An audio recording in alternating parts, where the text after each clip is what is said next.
Hello. नमस्कार दोस्तों। स्वागत है आप सभी का आपके अपने YouTube channel the study world में। दोस्तों, 26 तारीख की सुबह में द इंडियन एक्सप्रेस में एक आर्टिकल छपा था जिसमें कोरोना के बारे में जो बाबा रामदेव की कंपनी पतंजलि आयुर्वेद ने दवा बनाने का दावा किया था उस पर एक विश्लेषण किया गया था।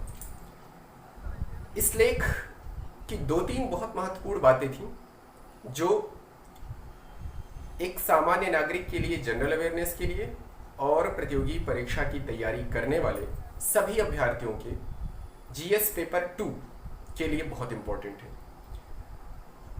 इस आर्टिकल के ही आधार पर हम ये समझने की कोशिश करेंगे कि पतंजलि आयुर्वेद द्वारा बनाई गई इस दवा की सच्चाई क्या है, इसकी प्रभाविता क्या है, वर्तमान में इसकी स्थिति क्या है, इसका ट्रायल कैसे हुआ है और साथ ही साथ ये किस प्रकार से चिकित्सा में लाभकारी सिद्ध हो रही है। आइए सबसे पहले ये समझने की कोशिश करते हैं कि इस दवा को किस रूप में पतंजलि आयुर्वेद द्वारा मार्केट में घोषणा की गई है। दोस्तों, इस दवा का नाम एक किट के थ्रू, जिसको हम दिव्य कोरोना किट के नाम से जानते हैं, उस किट के थ्रू इस दवा को मार्केट में घोषित किया गया और उसका प्रचार किया गया, उसका दावा किया गया।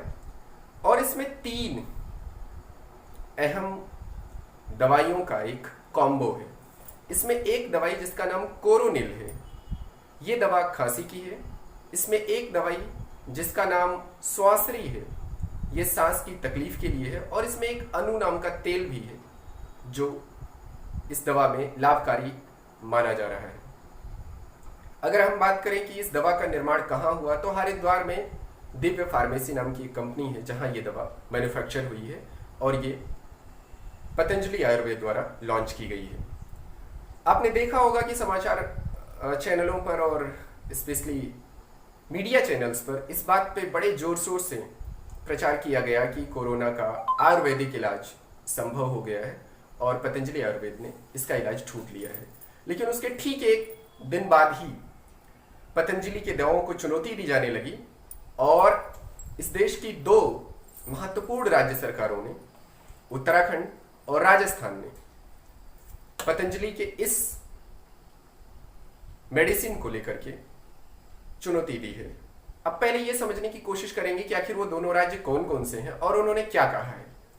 दोस्तों, उत्तराखंड पहला राज्य है जिसने पतंजलि आयुर्वेद की इस कोरोना की दवा को चुनौती दी है। उसने अपनी चुनौती में ये कहा है कि जो पतंजलि आयुर्वेद है उसने हमसे किसी भी प्रकार की, जो उत्तराखंड ड्रग्स अथॉरिटी है, उसने ये कहा है कि पतंजलि आयुर्वेद ने हमसे किसी भी प्रकार की कोरोना की दवा के लिए परमिशन नहीं ली है, बल्कि उन्होंने कोरोनिल और स्वासरी का जो परमिशन लिया है वो 2 अलग अलग दवाएं हैं।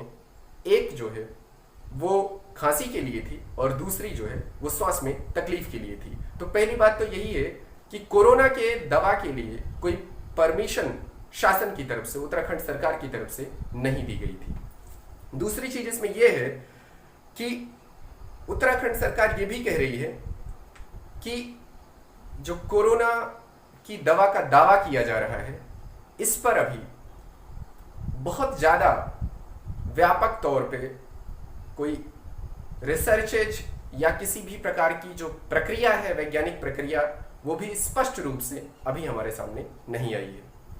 आइए दोस्तों, बात करते हैं कि दूसरा कौन सा स्टेट है जिसने इस पे आपत्ति जताई है, इसके दावों को चुनौती दी है। तो दूसरा स्टेट राजस्थान है।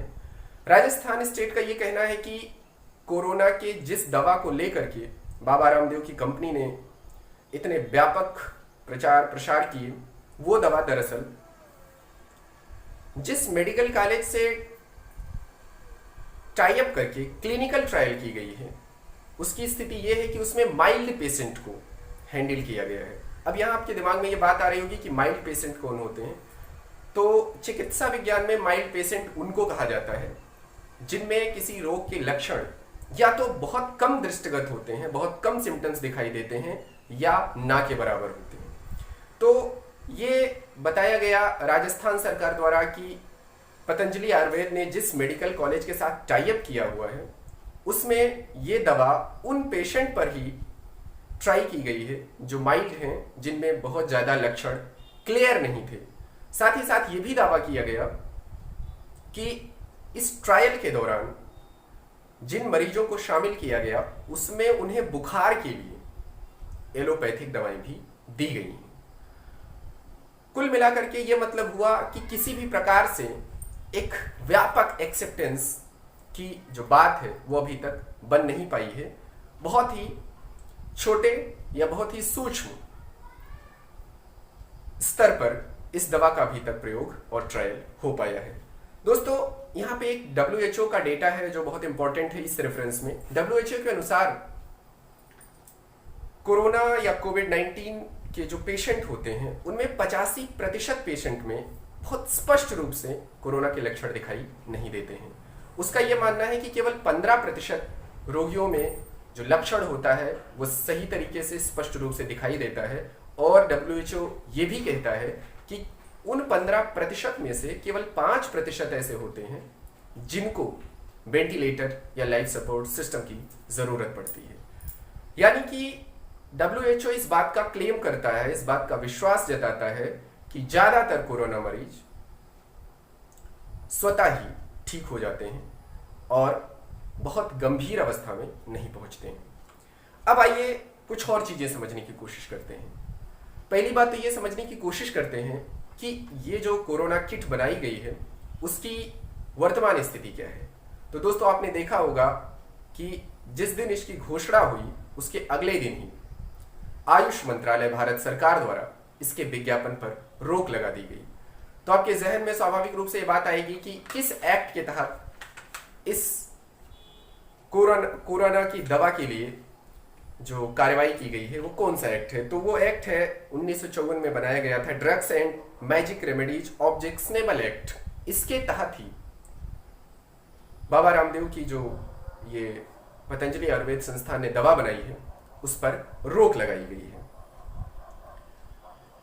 अब वर्तमान में इस दवा की जो स्थिति है वो ये हो गई है कि इसको पब्लिसिटी तो मिल गई, बहुत व्यापक रूप से पब्लिसिटी मिल गई, लेकिन अभी इसको पूरी तरीके से वैज्ञानिक जांच प्रक्रिया से गुजरना बाकी है और इसकी स्वीकारोक्ति मिलना बाकी है। दोस्तों, पब्लिसिटी के बारे में एक जो जनरल राय होती है वो ये होती है कि पब्लिसिटी प्रायः हेल्थ या एजुकेशन जो कंसर्न होता है उसमें अगर व्यापक रूप से मिल रही है तो कुछ न कुछ पॉजिटिविटी जरूर होती है, कुछ न कुछ उससे लाभ जरूर होता है। यहाँ एक बात मैं और कोट करना चाहता हूं कि एक जापानी कंपनी ने भी कोरोना की दवा की घोषणा की है जिसको एक भारत की कंपनी ही मैन्युफैक्चर कर रही है और उसको मार्केटलाइज कर रही है। उसकी भी कोई व्यापक स्वीकारोक्ति नहीं है, उसके साथ भी वही सेम कंडीशन है जो रामदेव की कंपनी पतंजलि आयुर्वेद के द्वारा बनाई गई दवा की है। यानी कि उसमें भी माइल्ड पेशेंट ही कवर हो रहे हैं, व्यापक रूप से उसको भी अभी तक सफलता नहीं मिली है। अब थोड़ी सी जानकारी इस बात की भी होनी जरूरी है कि हमारे यहां जब कोई ड्रग्स तैयार होता है तो उसका ट्रायल कैसे होता है। ट्रायल के लिए आपके पास जो मेथड अपनाया जाता है उसको कहते हैं रैंडमाइज कंट्रोल ट्रायल। पिछली बार चिकित्सा के नोबेल का जो पुरस्कार था वो इसी क्षेत्र में दिया गया था। इसमें हम दो सेट में, दो भागों में पेशेंट को डिवाइड कर देते हैं। एक को कहा जाता है कि ऐसे सेट में हम रख रहे हैं जिसमें पेशेंट को बताया नहीं जाता है कि उसे मेडिसिन दी जा रही है या नहीं दी जा रही है, और वास्तविकता यह होती है कि उसको मेडिसिन नहीं दी जाती लेकिन उसे इस बात की खबर नहीं होती है। इसे प्लेसिबो कहा जाता है। दूसरे सेट में हम उन मरीजों को रखते हैं जिनको मेडिसिन दी जा रही होती है और हम उसमें उनके स्वास्थ्य निरीक्षण, उस पर दवा का क्या प्रभाव हो रहा होता है, इसका ट्रायल करते हैं। जाहिर सी बात है कि इस क्लिनिकल ट्रायल के बाद फिर जो हमारी गवर्नमेंट अथॉरिटी है उससे परमिशन ली जाती है और परमिशन लेने के बाद मार्केटिंग अथॉरिटी से परमिशन ली जाती है। तत्पश्चात ये दवा बाजार में उतारी जाती है। दोस्तों, यहां एक बात और बहुत इंपॉर्टेंट है कि कौन अथॉरिटी है जो इसको परमिशन देती है। तो हमारे यहाँ DCGI drugs controller general of India द्वारा नई ड्रग्स को परमिशन जारी की जाती है।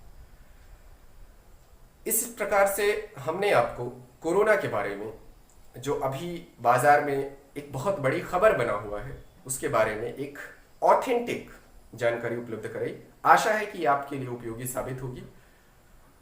अगर आप हमारे चैनल पर नए हैं तो इसे सब्सक्राइब करिए, इसे लाइक करिए और शेयर करिए और हमारे साथ जुड़े रहिए। धन्यवाद, बहुत बहुत धन्यवाद।